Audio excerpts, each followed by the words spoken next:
Thank you for giving opportunity to share our view on the topic child labor and its issues.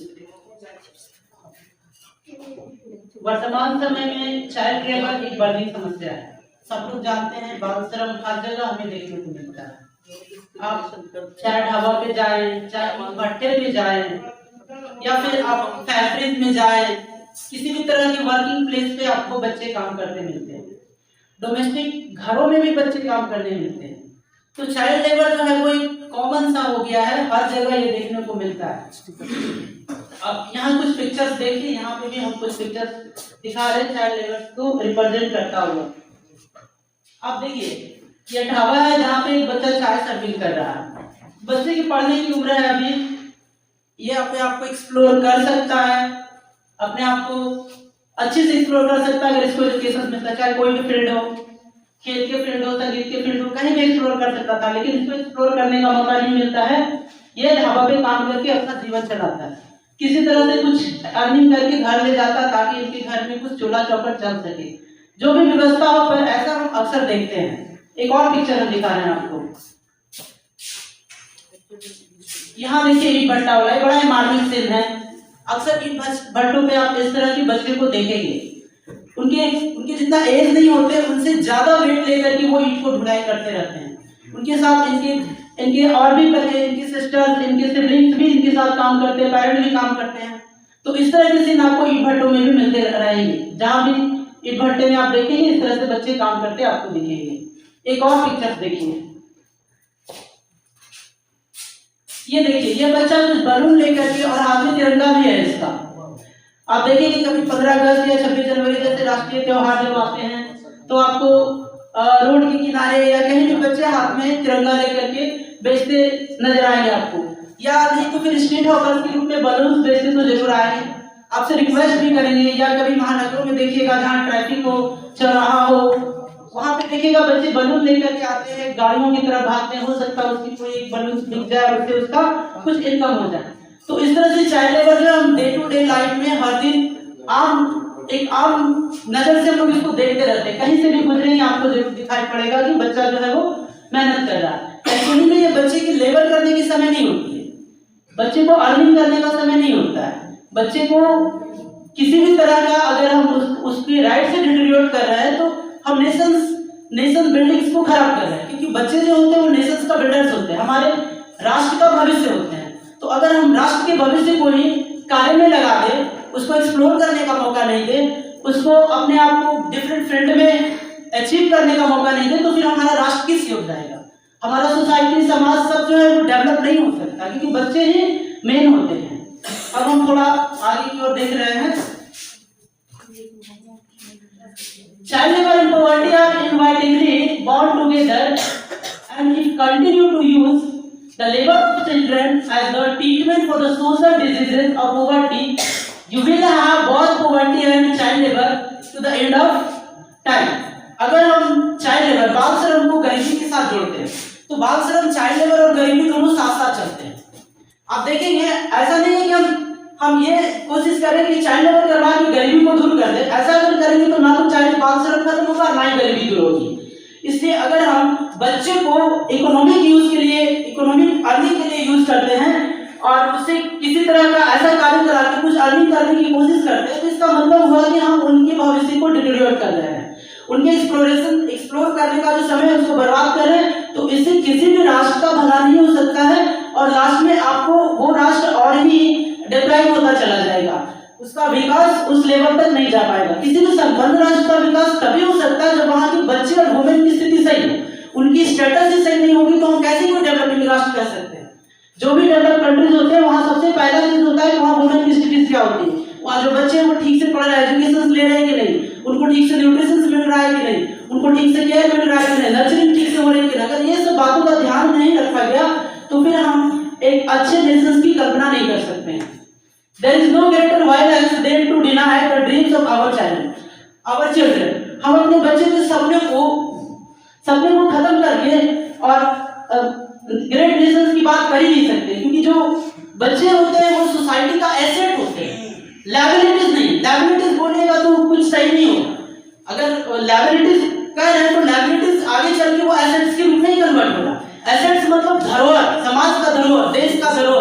इसी के ऊपर हमारा जो society आगे टिकता है, हमारा जो समाज है वो आगे टिकता है, हमारा देश का डेवलपमेंट टिकता है।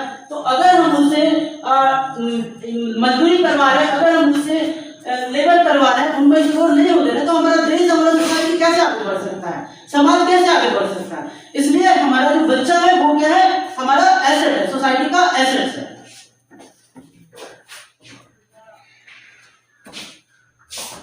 The development of nation is exclusively based on the success of the child। जैसा कि थोड़ा देर पहले हमने कहा था कि कोई भी राष्ट्र का विकास जो होता है वो बेस करता है कि वहाँ के बच्चों का स्टेटस कैसा है। अगर समाज में बच्चों की स्टेटस अच्छी नहीं है, बच्चे जो है वो लेवल करने के लिए विवश हैं, उनकी पढ़ने लिखने की जो एज है, इस एज में उसको कहीं ना कहीं काम में लगा देते हैं इकोनॉमिक अर्निंग के लिए, तो फिर उस राष्ट्र का डेवलपमेंट नहीं हो सकता है। It also know that this is one of the vulnerable group of the society. Vulnerable group का मतलब टारगेटेड ग्रुप। टारगेटेड ग्रुप मतलब जिसका अहित आसानी से किया जा सके। वल्नरेबल ग्रुप में बच्चे ही नहीं, वुमेन्स भी आते हैं। वुमेन्स क्या, इसके साथ सीनियर सिटीजन भी आते हैं। तो सभी के लिए जो है वो वन ऑफ द ये ट्रूथ है कि इन सब पर किसी ना किसी रूप में आपका प्रॉब्लम आती रहती है। तो बच्चे भी जो है वो आपका वल्नरेबल ग्रुप में आते हैं, तो इनको टेक केयर, इनकी प्रोटेक्शन हमारी जवाबदेही होती है। We can also further add that children are asset of the nation। अब जैसा कि हमने कहा कि बच्चे जो है वो देश का भविष्य होते हैं, देश की धरोहर होते हैं। धरोहर को जितना अच्छा से केयर करेंगे, जितना अच्छा से संभालेंगे, हमारा देश उतना अच्छा से डेवलपमेंट करेगा, हमारी सोसाइटी में उतनी अच्छी उन्नति होगी और हम आगे चलकर डेवलप कंट्री के रूप में आ सकते हैं। अगर हमारा धरोहर ठीक नहीं है, हमारा बच्चे ठीक नहीं है, हमारे चिल्ड्रन का एजुकेशन ठीक नहीं, तो हमारा नेशन कभी भी डेवलपमेंट नहीं हो सकता है। उसमें कहीं ना कहीं आपको प्रॉब्लम मिलेगी। All this make obligatory on everyone to protect and provide various safeguard to the children। तो इस तरह से ये हम सभी का मतलब we the peoples of India, जो भी रह रहे हैं हमारे देश में लोग, समाज, सोसाइटी, गवर्नमेंट, ऑथोराइज, सभी का ये ड्यूटी बनती है कि हम अपने एसेट्स को, अपने धरोहर को बरकरार रखें, उनको प्रोटेक्शन दें, उनको सेफ्टी प्रोवाइड करें। Now we are going to see the actual definitions of child labor. Child labor refers to the use of children as a source of labor while depriving them of their fundamental rights in the process। Child labor का मतलब होता है हम बच्चों को use करते हैं as a source of labor, मतलब श्रम के लिए यूज करते हैं, सोर्स ऑफ इनकम के लिए यूज करते हैं। और ऐसा करते वक्त हम उनके राइट का ध्यान नहीं रखते, उनकी फंडामेंटल राइट का ध्यान नहीं रखते, उनके एजुकेशन का ध्यान नहीं रखते हैं, उनके और भी जो प्रोटेक्शन का होना चाहिए उसका हम लोग ध्यान नहीं रखते हैं। तो चाइल्ड लेबर रेफर्स करता है use of children as a source of labour while them of their by depriving them of their fundamental right in the process. Such right include the opportunity to enjoy the childhood. उसको childhood enjoy करने का opportunities हम लोग miss करवा देते हैं, क्योंकि बचपन में अगर वो काम करेंगे, चाहे जहाँ भी काम करें, तो चाइल्डहुड में होने वाले जो खेल होते हैं, गेम होते हैं और भी चीजें हैं, उनको एक्सप्लोर करने का थोड़ा भी मौका नहीं मिलता और अल्टीमेटली उनके जो फंडामेंटल राइट्स है वो आपका खत्म होने लगता है। मतलब कहना यह है कि हम क्वालिटी ऑफ चाइल्डहुड को नहीं उसमें इन्वेस्ट कर पाते हैं, जो एक बेस्ट चाइल्डहुड क्वालिटी होता है वो बच्चे को नहीं आ पाता है। नेक्स्ट अटेंड स्कूल्स हो गए, स्कूल से भी दूर हो गए, have piece of mind and live a dignified life. और एक जो पहचान का जो जीवन होता है, एक डिग्निफाइड लाइफ होता है, वो भी वो ठीक से नहीं जी पाते हैं। WN भी यही UN यूनाइटेड नेशंस भी यही कहता है कि बच्चों को अगर हम यूज करते हैं इकोनॉमिक्स वैल्यू के लिए, ठीक है, उसका सिर्फ आर्थिक उन्नति के लिए, आर्थिक इनकम के लिए बच्चों का यूज करते हैं और हम उसको कोई भी प्रोटेक्शन नहीं दे रहे, इसके साथ ही उसका डेट्रीमेंटल इफेक्ट होता है। डेट्रीमेंटल इफेक्ट मतलब उसके अहितकारी हो जाए, आगे चल के वो समाज में ठीक से डिग्निफाइड पर्सन ना बन सके, तो ये चाइल्ड लेबर के अंतर्गत आता है। अब हम कॉजेस पे आते हैं। कॉजेस मतलब कारण, तो खैर बहुत सारे कारण पर डिस्कस हो चुका है, लेकिन फिर भी कुछ जो मेन कारण है उस पर हम बात करते हैं। सबसे पहला कारण है पोवर्टी, गरीबी। देखिए, कहने के लिए तो हम यहाँ पे बैठ करके कह देते हैं कि भाई पोवर्टी जो है वो मेन रीजन है, क्योंकि पोवर्टी सही में मेन रीजन है आपका चाइल्ड लेबर का। अब देखिएगा कुछ घरों में ऐसे हैं कि अगर घर के हर मेंबर काम ना करे तो उनका घर नहीं चलता है। अगर एक घर में माता पिता 4 बच्चे हैं तो चारों को काम करना पड़ता है। अगर चारों नहीं काम करें तो ना वो ठीक से खाना खा पाएंगे, ना उनकी जीवन ठीक से सर्वाइव हो पाएंगे। तो गरीबी जो है एक बहुत बड़ा फैक्टर है आपका चाइल्ड लेबर का। जिनके पास भी 2 बच्चे 4 बच्चे हैं, सभी बच्चे वो किसी न किसी रूप में काम में भेज देते हैं। इकट्ठे में भी आप देखेंगे अगर इकट्ठे में कोई काम कर रहे हैं तो उनके 2-3 बच्चे वो भी उसमें लग जाएंगे। और भी बहुत जगहों पे आप देखेंगे फैक्ट्रीज में कहीं काम कर रहे हैं बच्चे, तो पेरेंट है, पेरेंट के साथ बच्चे भी काम कर रहे हैं। तो एक पेरेंट के 2 बच्चे 3 बच्चे है ना, अलग अलग जगहों पे काम करते हैं। जब वो कुछ अर्न करके आते हैं तब जा करके उनका घर चलता है। तो पॉवर्टी का हमारे देश में बहुत ही बड़ा रिजल्ट है आपका चाइल्ड लेबर का। उसके बाद huge demand of unskilled labour. एक और बात यहाँ पे हम लोग देखते हैं, जनरली हम लोग यहाँ बैठे हुए हैं, हम लोग सभी लोग एजुकेशन लिए हैं, सभी लोग प्रोफेशनल डिग्री लिए हैं, हम लोग सब स्किल्ड पर्सन हैं। लेकिन हमारे देश में अभी भी बहुत ज्यादा मात्रा में अनस्किल्ड लेबर का डिमांड है। अनस्किल्ड लेबर मतलब उनको किसी प्रकार का एजुकेशन की जरूरत नहीं है, वो किसी भी प्रकार का ट्रेनिंग नहीं लेते हैं, है ना। और ऐसे लेबर्स की जरूरत पड़ती है फैक्ट्रियाज में और बहुत सारे कंस्ट्रक्शन साइट है, इन जगहों पे आप देखिएगा तो अनस्किल्ड लेबर का डिमांड है बहुत ज्यादा। तो चूंकि आसानी से उनको काम मिल जाता है तो फिर वो एजुकेशन की ओर मूव करते ही नहीं। वो बचपन से देख रहे हैं कि उनके जो पिता थे वो भी काम कर रहे हैं, उनके जो बड़े भाई बहन है वो भी इसी उम्र से काम कर रहे हैं, किसी ने एजुकेशन लिया है नहीं, तो वो एजुकेशन क्यों लेंगे, वो ऑटोमेटिकली अनस्किल्ड लेबर के रूप में कन्वर्ट होना शुरू हो जाते हैं। तो इस तरह से हमारे देश में जहां जहां डिमांड होता है अनस्किल्ड लेबर पर, वहां पर आपको बच्चे आपको मिलेंगे काम करते हैं। इलिटरेसी तो सब सारी समस्याओं का जड़ होता है। चाइल्ड लेबर के रूप में जो वर्क करते हैं उनके घरों में शिक्षा की बहुत कमी होती है। छोटे छोटे से ही उनके भाई बहन, उनके जो सीनियर्स है, उनके बड़े बुजुर्ग है, सब काम करना शुरू कर देते हैं। तो वो उसको देखते हैं, वो उसको सीखते हैं। उन्होंने देखा जब हमारे बड़े भाई ने एजुकेशन लिया है नहीं, हमारे बहन एजुकेशन है, मैं क्यों एजुकेशन है ना, सब लोग तो काम कर रहे हैं, मुझे भी काम करना चाहिए। तो ये ट्रेंड चलने लगता है और इलिटरेसी एक बहुत बड़ा कारण है आपका चाइल्ड लेबर का। चाइल्ड मैरिज ये भी आप देख पा रहे हैं, बाल विवाह। अब देखिए एक बच्चा जो एडोलेसेंस में जस्ट जा रहा है और उसी समय अगर उसका मैरिज कर दिया जाए तो उसके ऊपर लायबिलिटी बढ़ जाती है, परिवार का लायबिलिटी बढ़ जाएगा, फैमिली का लायबिलिटी बढ़ जाएगा, बच्चे का लायबिलिटी बढ़ जाएगा। तो ना चाहते हुए भी उसको वर्क करना ही पड़ता है। जब वो वर्क करेंगे तो उनका एजुकेशन छूट ही गया। एजुकेशन के साथ साथ उनके और भी जो राइट्स है, एक्सप्लोर करने का जो वेज है, वो सारे के सारे अलग हो गए। तो अल्टीमेटली चाइल्ड मैरिज भी एक कारण हमारे देश में है।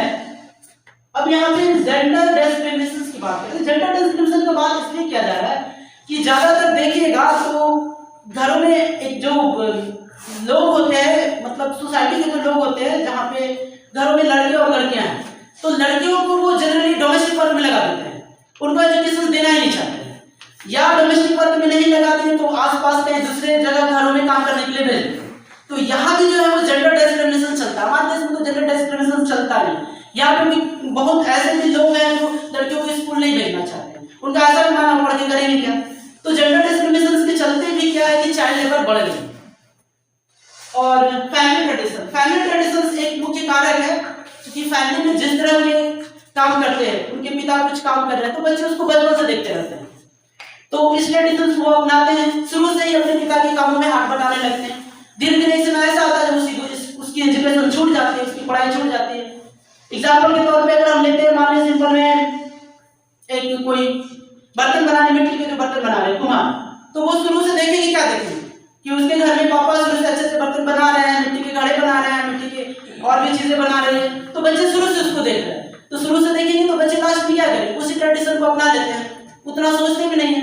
और जब काम में वो फंस जाएंगे तो उसी एजुकेशन में लगे रह जाएंगे, तो उसी एजुकेशन में जब उसी वर्क में जब लगे रह जाएंगे तो उनका एक्सप्लोर नहीं हो पाता है। तो ये सब कुछ मेन कारण हुए आपके चाइल्ड लेबर के। इसके अलावा और भी कारण हो सकते हैं, यहाँ पे कुछ मेन कारण जो है उसके बारे में हम एक्सप्लेन करेंगे।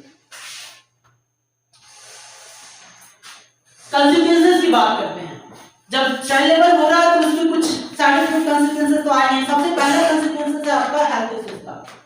बच्चे अगर बड़ी बड़ी फैक्ट्रियां में काम करेंगे, ऐसी जगहों पे काम करेंगे जहां पे उनके लिए वर्क करना प्रोहिबिटेड है, तो उस जगहों पे काम करने के चलते उनका हेल्थ खराब होता है। फॉर एग्जाम्पल अगर बच्चे कोई फायर क्रैकर्स इंडस्ट्री में काम कर रहे हैं तो वहां पे काम करने के साथ साथ होगा क्या कि उनके लंग्स खराब हो सकते हैं, उनकी हार्ट खराब हो सकती है, आपका क्या बोलते हैं रेस्पिरेटरी प्रॉब्लम्स हो सकते हैं। तो हेल्थ इशू जो कॉमन है, अगर बच्चे आपका हैजर्ड प्लेस पे वर्क करते हैं, ये कॉमन कंसिक्वेंसेस आते हैं आपका चाइल्ड लेबर का। मेंटल इश्यूज, अब मेंटल इश्यूज का मतलब हुआ वहां पे उनका एज से ज्यादा प्रेशर के साथ काम कराया जाता है, क्योंकि वो मानसिक रूप से तैयार नहीं होते, फिर भी उनसे ज्यादा प्रेशर के साथ काम करवाया जाता है, ज्यादा घंटों तक काम करवाया जाता है। मतलब अगर अपने क्षमता से ज्यादा काम करेंगे तो उनका मानसिक विकास भी ऑटोमेटिकली जो है वो डेवलप नहीं होगा और वो मेंटल इश्यूज के शिकार हो सकते हैं। नेक्स्ट है लॉस ऑफ क्वालिटी चाइल्ड। जैसा कि हम पहले भी कह चुके हैं, अगर बच्चे अपने आप को एक्सप्लोर नहीं कर पाएंगे, एजुकेशन नहीं मिलेगा, ठीक से उसको आप प्रोटेक्शन नहीं दे रहे हैं, तो अल्टीमेटली हमारे पास जो है वो क्वालिटी चाइल्डहुड जो होता है, एक बेहतर बचपन मिलना चाहिए बच्चों को, वो नहीं मिलेगा। फिर लास्ट में क्या होगा, हमारे पास बच्चे होंगे वो क्या डिटेरियोरेट बच्चे होंगे, पूरा विकसित बच्चे नहीं होंगे, सोसाइटी में डिग्निफाइड पर्सन के रूप में वो अपने आप को डेवलप नहीं कर पाएंगे। और lack of development of country in society, अगर ऐसा होता है तो किसी भी देश या कंट्री या सोसाइटी का हम डेवलपमेंट की बात नहीं कर सकते, क्योंकि बच्चे ही सोसाइटी के एसेट्स है, धरोहर है, उनका डेवलपमेंट सोसाइटी का डेवलपमेंट होता है, उनका डेवलपमेंट नेशन का डेवलपमेंट होता है। इसलिए अगर किसी भी नेशन में बच्चे का डेवलपमेंट नहीं, मतलब वो नेशन डेवलपमेंट नहीं है।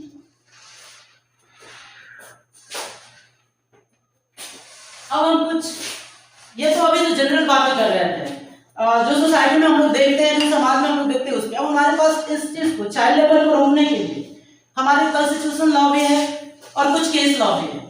तो हम कुछ मुख्य कॉन्स्टिट्यूशनल लॉ पे बात करते हैं, जो हमारे संविधान में लॉ बने हुए हैं चाइल्ड लेबर्स को प्रोहिबिट करने के लिए, चाइल्ड लेबर्स को कंट्रोल करने के लिए और चाइल्ड को प्रोटेक्ट करने के लिए, उसके राइट्स को, फंडामेंटल राइट्स को अप्लाई करने के लिए हमारे कॉन्स्टिट्यूशन में लॉज बने हुए हैं, जिसमें से हमने कुछ इंपॉर्टेंट और मुख्य लॉज को यहाँ पे एक्सप्लेन कर रहे हैं। जैसे आप पहला लॉ देख रहे हैं यहाँ पे, सॉरी पहला देख रहे हैं यहाँ पे आर्टिकल 15 सबसेक्शन 3। तो आर्टिकल 15 सबसेक्शन 3 में states have made special provision for women and child, मतलब इस आर्टिकल्स का यूज करके हमारा जो स्टेट होता है वो स्पेशल प्रोविजन बच्चों और औरतों के लिए बना सकते हैं, उनके प्रोटेक्शन के लिए बना सकते हैं। आप देखे होंगे इस आर्टिकल का यूज करके चाइल्ड लेबर एक्ट बना है आपका।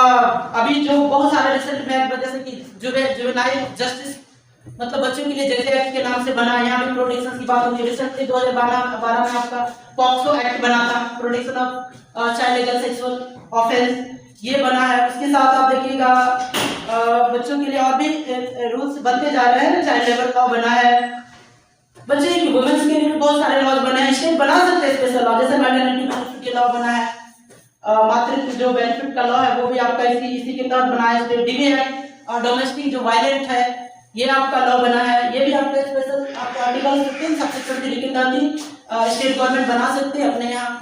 उसके बाद और भी लॉ है, जैसे डॉली प्रोहिबिशन एक्ट है, ये भी आपका इसी के अंदर बन सकता है। सिर्फ चाइल्ड और वुमेन्स क्यों, स्टेट सीनियर सिटीजन के लिए लॉ बनाते हैं, उसका भी यूज आपका इसी सेक्शन के तहत होता है। आर्टिकल 15 सबसेक्शन अंतर्गत डिफरेंट लॉज को बनाते हैं, डिफरेंट टाइप्स के, जहां जहां जरूरत होती है स्टेट को प्रोटेक्शन के लिए, नियम बनाने के लिए वो बनाते हैं और वो इंसिक्योर करते हैं अपने बच्चे को, अपने नागरिकों को।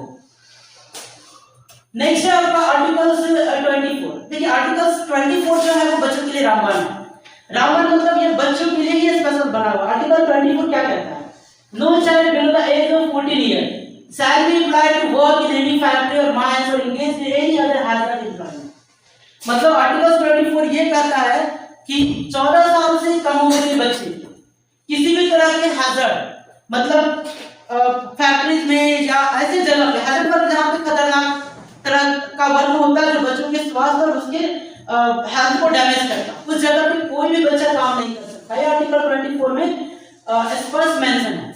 अगर ऐसा कोई करता है, ऐसा कोई बच्चे का यूज कर रहा है, तो आप उसके लिए रेड फाइल कर सकते हो आर्टिकल 32A के तहत। आप उससे पूछ सकते हो या उससे डिमांड कर सकते हो कि बच्चे की फंडामेंटल राइट क्या है, आप उसको क्यों काम करवा सकते हो। अगर आपको कहीं नजर आया ऐसा तो आप उसके तहत रेड डायल कर सकते हो।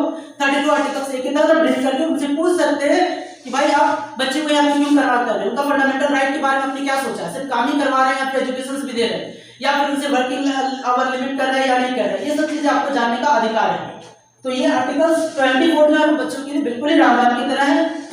अब हम आर्टिकल 39 के बारे में भी बात करेंगे। आर्टिकल 39E एंड F दोनों होता है, यहाँ पे F छूट गया। States shall safeguard health of children and offered opportunity and education of children. इसके तहत जो स्टेट जो है वो बच्चों की स्वास्थ्य की, बच्चों की प्रोग्रेस, बच्चों की करियर की, बच्चों के से संबंधित सभी चीजों को, उसके एजुकेशन की, उसकी शिक्षा के बारे में बात करता है स्टेट। उसके बाद आता है आपका आर्टिकल 45। आर्टिकल 45 के हिसाब से हम लोग free and compulsory education to all childrens को देते हैं।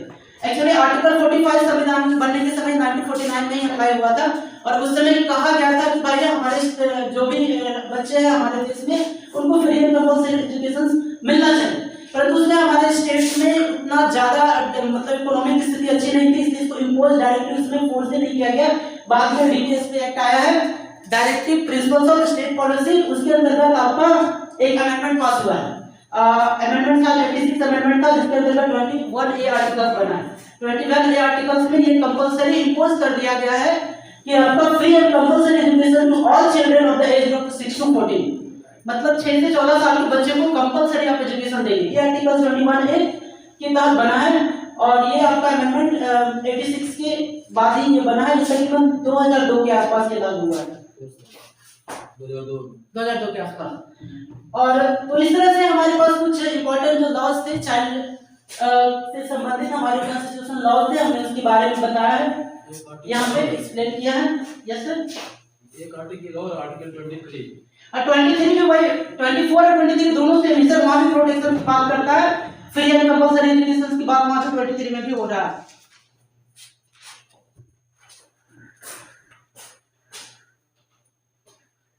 अब कुछ और हम यहाँ पे एक्ट के बारे में बात कर रहे हैं, ये भी आपके बच्चे से संबंधित एक्ट, हमारे कॉन्स्टिट्यूशनल एक्ट है, इसको बनाया गया। सबसे पहले देखिए फैक्ट्री एक्ट 1948। फैक्ट्री एक्ट में आपको सबसे पहले तो ये बता दिया गया है कि भाई फैक्ट्रीज में 14 ईयर से कम के बच्चे से काम नहीं ले सकते, टोटली बैन है पूरी तरह से। Not work in below 14 years, 14 साल से कम के बच्चे को फैक्ट्रीज में काम करना सख्त मना, ये हमारा कॉन्स्टिट्यूशनल लॉ कहता है। हाँ, अब हम बात करते हैं एडोलेसेंस का, जो 14 to 18 की ओर आता है।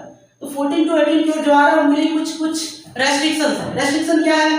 जैसे लिमिटेड वर्किंग आवर होना चाहिए, ऐसा नहीं कि उसके पास सुबह ले आए 6 बजे, शाम को 6 बजे छोड़ रहे या 10 ऐसा नहीं, उनके लिए वर्किंग आवर लिमिटेड कीजिए। उसके बाद दूसरा है आपका not involve dangerous work. Factory में बहुत तरह के काम होते हैं, खतरनाक कार्यों की ओर बच्चों को आप इन्वॉल्व नहीं कर सकते हैं, ये फैक्ट्री एक्ट कहता है। फिर है आपका duty break during working period, क्योंकि बच्चे हैं वो मैच्योर पर्सन तो है नहीं, तो आप वर्किंग पीरियड के दरमियान भी उनको कहीं ना कहीं आप गैप दीजिए ताकि वो आसानी से अपने आप को रिकवर कर सके। और थोड़ा आगे बढ़ेंगे तो there education should not be hamper, आपको ये भी ध्यान रखना है कि बच्चे का एजुकेशन में हैम्पर नहीं हो, उसको एजुकेशन मिले, ये फैक्ट्री एक्ट कहता है। अगर बच्चे उसमें एडोलेसेंस में काम कर रहे हैं एबव 14 इयर्स, तो बिलो 14 इज नॉट इनफ, 14 साल से कम के बच्चे फैक्ट्रीज में आप काम नहीं कर सकते हैं। नेक्स्ट है आपका माइंड सेट में भी सेम, माइंड तो और भी खतरनाक है, उससे भी ज्यादा खतरनाक है फैक्ट्री से, उसमें खदान होते हैं, उसके अंदर बच्चे जाएं संभव ही नहीं, तो वहां पे भी आप देखेंगे माइंड सेट में भी तो ये सब चीजें लागू होती है। बिलो 14 इयर्स नो एंट्री, किसी भी सूरत हाल में सर्कमस्टेंसेस में आप 14 साल से कम एज के बच्चे को आप माइंस में नहीं डाल सकते हैं। उसके बाद अगर आप डाल रहे हैं वहां पे तो सेम चीज यहाँ पे लागू होगा, बहुत डेंजरस वर्क के लिए नहीं रखे, उनका एजुकेशन का ध्यान रखें, उनका हेल्थ का ध्यान रखें, ये लॉज करते हैं आपका माइंड सेट में। अब एक और लॉज यहाँ पे है आपका the children act 1960। Children act 1960 है, ये स्पेशल उन बच्चों के लिए बनाया गया जो बैगिंग में इन्वॉल्व रहते हैं। मतलब ये लॉज कहता है this law is important legislation which prohibit employment children for begging and exploitation of child employ. आप देखेंगे कि बच्चे अक्सर आपको भीख मांगते हुए मिलते हैं, बैगिंग करते हुए मिलते हैं। आप रास्ते में जा रहे हैं, आपकी गाड़ी रुकी, कुछ बच्चे आ जाएंगे, इवन आप ट्रेन में सफर करते होंगे तो मिलते होंगे, और भी पब्लिक प्लेसेस पे कहीं जाएगा तो बेगिंग करने के लिए बच्चे आ जाते हैं। एक्चुअली में बच्चे खुद से बेगिंग नहीं करते, उनको कोई नेटवर्क चला रहा होता है। तो अगर आप बच्चे को वहां पे दे रहे हैं मतलब इनडायरेक्टली आप उस नेटवर्क को प्रमोट कर रहे हैं कि और भी बच्चों को इन्वॉल्व करें इसमें। तो एटलीस्ट कम से कम थोड़ा विचार करते हुए देखना चाहिए कि बेगिंग में जब बच्चे को दे रहा है तो ऐसे और भी बच्चे आएंगे, एक को दिए कहीं पब्लिक प्लेस में खड़े रहे, एक जाएगा फिर दूसरा लेके आएगा, तीसरा लेके आएगा, तो इस तरह से बहुत सारे बच्चे आपके पास बारी बारी से मांगने के लिए आएंगे। एक्चुअली इनका नेटवर्क होता है जो बच्चे को इस कार्य में यूज करता है, तो आप एटलीस्ट कम से कम ना दें ताकि उनका प्रमोट न हो, उस वर्क को प्रमोट नहीं हो यहाँ पे। This is also important legislation which prohibit employment of children for begging and exploitation of child labor। यहाँ पे जो चिल्ड्रन एक्ट 1960 है ये भी आपको बता रहा है कि बच्चे को बेगिंग के लिए नहीं यूज किया जा सकता, स्टॉप बेगिंग और उसका एक्सप्लॉइटेशन किसी भी हाल में नहीं होना चाहिए, चिल्ड्रन एक्ट 1960 कहता है।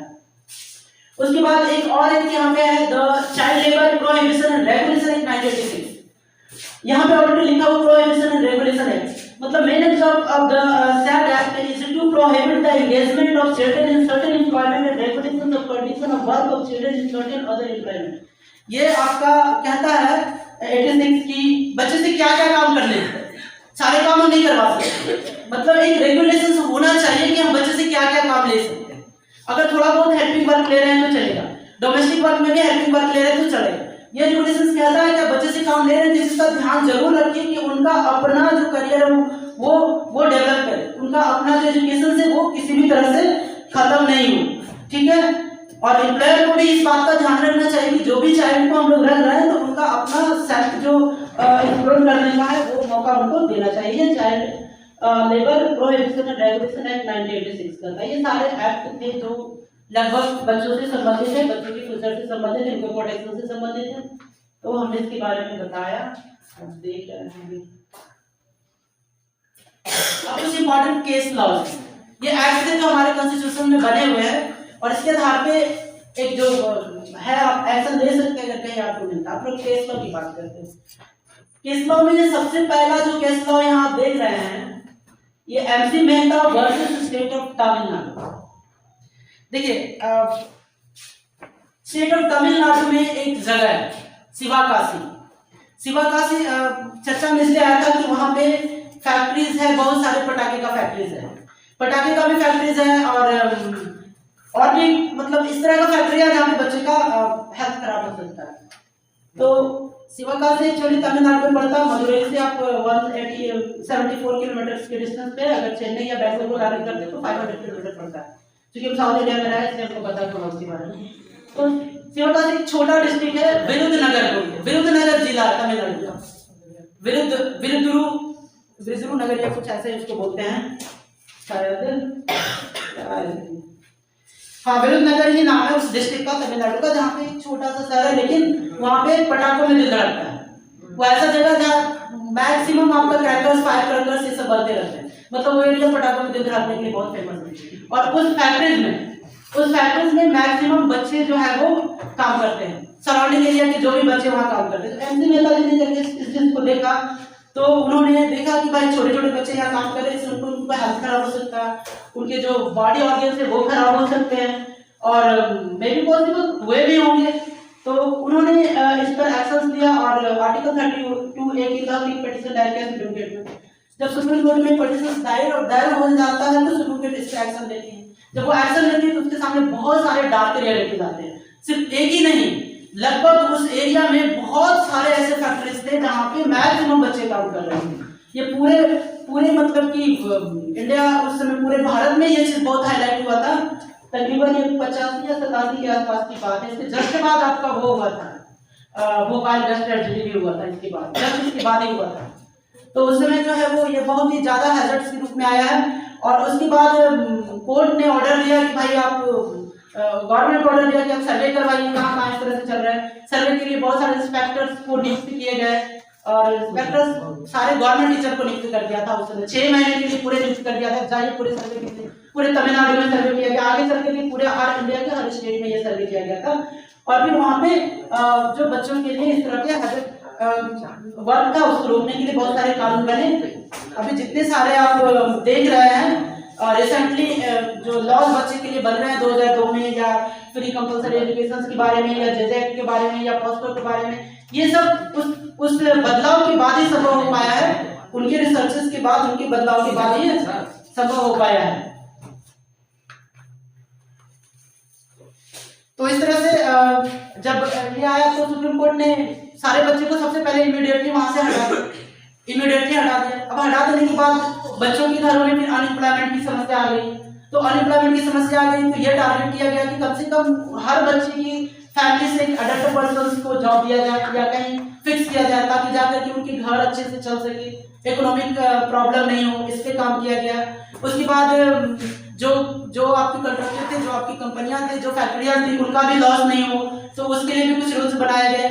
तो कहने का मतलब कि MC मेहता जी का एक बहुत ही बढ़िया केस लॉ है चाइल्ड लेबर। अगर चाइल्ड लेबर के MC मेहता जी का रिसर्चेस के बारे में नहीं बात करेंगे तो ये अधूरा रह जाएगा। इन्हीं के बाद बहुत सारे लॉज भी आ रहे हैं, जो भी रिसेंटली लॉज आ रहे हैं सबसे पहले इन्होंने ये मुद्दा को उठाया था। अब नेक्स्ट लॉ है यहाँ पे PUDR वर्सेस UOI। PUDR का मतलब यहाँ पे हो रहा है people's union for democratic right, people's union for democratic right versus union of India.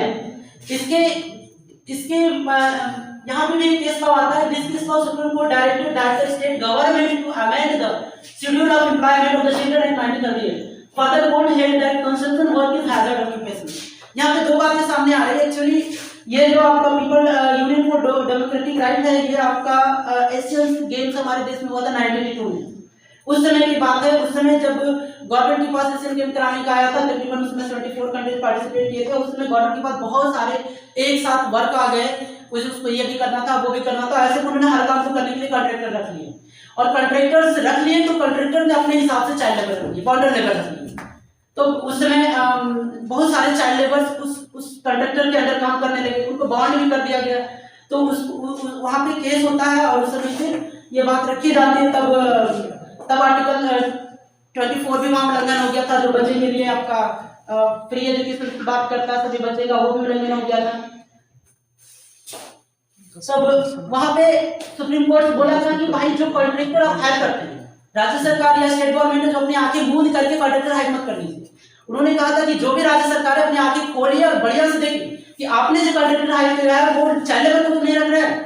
ये आपके अपने दायित्व में है कि आपके कॉन्ट्रैक्टर उन बच्चों को नहीं रखे, है ना, जो काम करने के एज के ग्रुप के नहीं है, या अगर उनको रख रहे हैं तो उनके लिए जो रूल्स है उसके हिसाब से रखें, उनको एजुकेशन एम्पल नहीं उनका करियर बर्बाद नहीं हो, इसका ध्यान रखने के साथ ही सुप्रीम कोर्ट ने ये भी कहा था, जो कॉन्ट्रैक्टर थे उन्होंने एक पिटीशन पे डायल किया था कि भाई कंस्ट्रक्शन साइट पे काम करना हैजर्ड वर्क में नहीं आता है। तो सुप्रीम कोर्ट ने ये भी कहा था कि कंस्ट्रक्शन साइट पे बड़े बड़े पत्थर होते हैं, सिलाएं होते हैं, वहां पे बच्चों का लाइफ जो है वो अनसेफ है, इसलिए वहां पे काम करना आपका हैजर्ड वर्क में आता है। ये भी क्लियर इस समय हुआ था। तो ये दो केस लॉ जो है बहुत ही इंपॉर्टेंट लॉ है चाइल्ड लेबर से संबंधित। इसके अलावा कुछ और भी केस लॉज है, जैसे बंधुआ मुक्ति मोर्चा वर्सेस यूनियन ऑफ इंडिया। एक और लॉ यहाँ पे देख रहे हैं, Bandhua Mukti Morcha. Border labour child labour को यहाँ पे भी देखिए, it is not the right on the part of the concern government to shut their eyes to the human exploitation to which the border labour are subject. मतलब क्या, काम करने के लिए फोर्सली उसको रखा गया। तो सुप्रीम कोर्ट यहाँ भी कहता है कि भाई आप अपनी आंखें पूरी तरह से बंद मत कर लीजिए कि जो बंधुआ मजदूर है, जो बॉर्डर लेबर्स है, उनके प्रति भी आपका रूल्स बनाने होंगे, उनके लिए भी आपको देखना होगा और उनका एक्सप्लॉयटेशन का ध्यान रखना होगा, क्योंकि अगर बंधुआ मजदूर रहेगा तो उसके बाद Francis Coralie Mullin versus Union Territory of Delhi. यहाँ पे भी आपको कोर्ट जो है वो एक लॉ करता है आर्टिकल 21 के तहत, protection of health and status workers, main women and minority children versus abuse. यहाँ भी इसमें भी इंश्योर किया जाता है कि जो भी है व्यक्ति है उनका आपका हेल्थ और वुमेन का और माइनॉरिटीज का आपका हेल्थ का ख्याल रखना है। तो ये कुछ इंपॉर्टेंट केस लॉज थे जो हमारा चाइल्ड लेबर से रिलेटेड है। सजेशन देख लीजिए। एक्चुअली नियम तो बहुत सारे बनाए गए हैं और नियम को है ना सिर्फ बनाने से तो नहीं होता है। हम लोग भी यहाँ से गुजरते हैं तो तुरंत चाइल्ड लेबर देखेंगे, तो नियम बना लेने से तो होता नहीं है। एक्चुअली कोई भी रूल्स उसको स्ट्रिक्टली इम्प्लीमेंटेशन नहीं अगर करते हैं, पूरी तरह से उसका पालन नहीं करते, तो रूल्स बनाने का तो उतना ज़्यादा मतलब ही नहीं बनता है। सबसे पहला तो implementation of child labour legislation, strictly इसका इम्प्लीमेंटेशन होना चाहिए। Application of Indian compulsory education policy to crack the problem of children. आप एक चीज देखे होंगे, अभी आरटीई आया, आरटीई के तहत देखिए आप अपने ही स्कूल्स में आरटीई के तहत बच्चे का एडमिशन होता है, गवर्नमेंट उसके लिए पे करती है। तो कहने का मतलब गवर्नमेंट ने रूल्स बना दिया, रेगुलेशंस बना दिया, अब कितने बच्चे हैं तो आ रहे हैं। फिर भी गवर्नमेंट स्कूलों में भी बहुत सारे फैसिलिटीज मिलते हैं, मिलते हैं, वो साथ मिलते हैं, इवन मिड डे मील मिलते हैं, तो भी बच्चे नहीं जा रहे। तो सोसाइटी का एक माइंड सेट में जिसको बदलना बहुत जरूरी होता है, उसको चेंज नहीं करेंगे बच्चे कैसे जाएंगे। तो इस पे ध्यान देना है कहीं ना कहीं। Special social development programmes to implemented for assistance of domestic worker.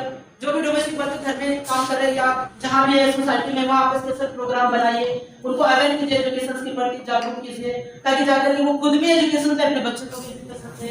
Organisation of literacy awareness programme top event children from employment. जो भी बच्चे बहुत ज्यादा समय से काम कर रहे हैं, एम्प्लॉयमेंट कर रहे हैं, उनके लिए भी अवेयरनेस प्रोग्राम बनाया जाए। और बात है आपका population control awareness. Population control तो सबसे बड़ी बात है। अगर पॉपुलेशन बढ़ के जाएगी तो सारे के सारे फेल हो जाएंगे, तो पॉपुलेशन कंट्रोल भी एक बहुत बड़ा अवेयरनेस प्रोग्राम ऑर्गेनाइज करना चाहिए। ठीक है, अब हमारे पास एक वीडियो है जो आप लोग देख लीजिए, टीम ऑफ चाइल्ड लेबर को।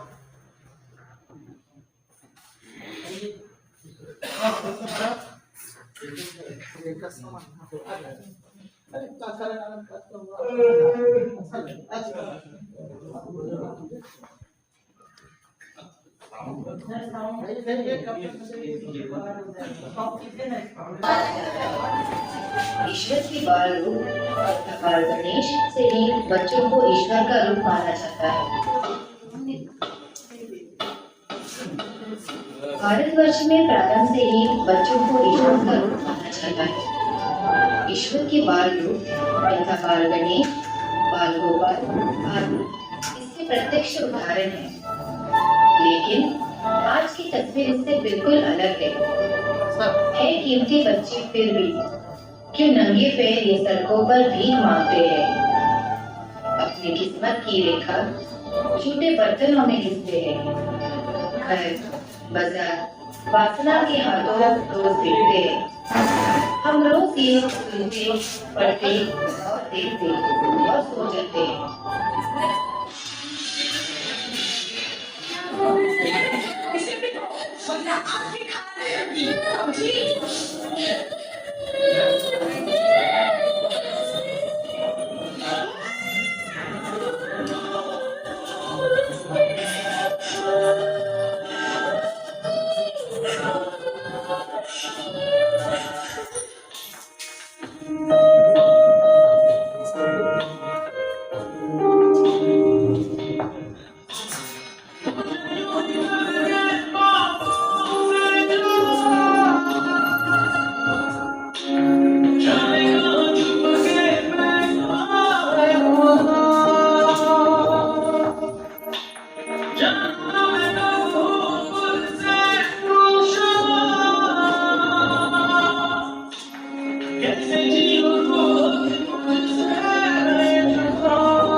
हाँ, तो अभी अपने वीडियो के माध्यम से देखा कैसे चाइल्ड एक्सप्लॉयटेशन होता है, बच्चों का किस तरह से हरासमेंट होता है, जहाँ भी काम करते हैं उसका मेंटल एक्सप्लॉयटेशन होता है, इवन इन सेक्सुअल ऑफेंस भी कहीं कहीं देखने को मिलते हैं। इस वीडियो में ये सभी चीज़ों को क्लियरली दिखाया गया था। और लास्ट में यहाँ पे आप देखेंगे child meant to learn not to earn. बच्चे जो है वो सीखने के लिए होते हैं, उनसे आप इनकम के बारे में नहीं सोचिए। Thank you.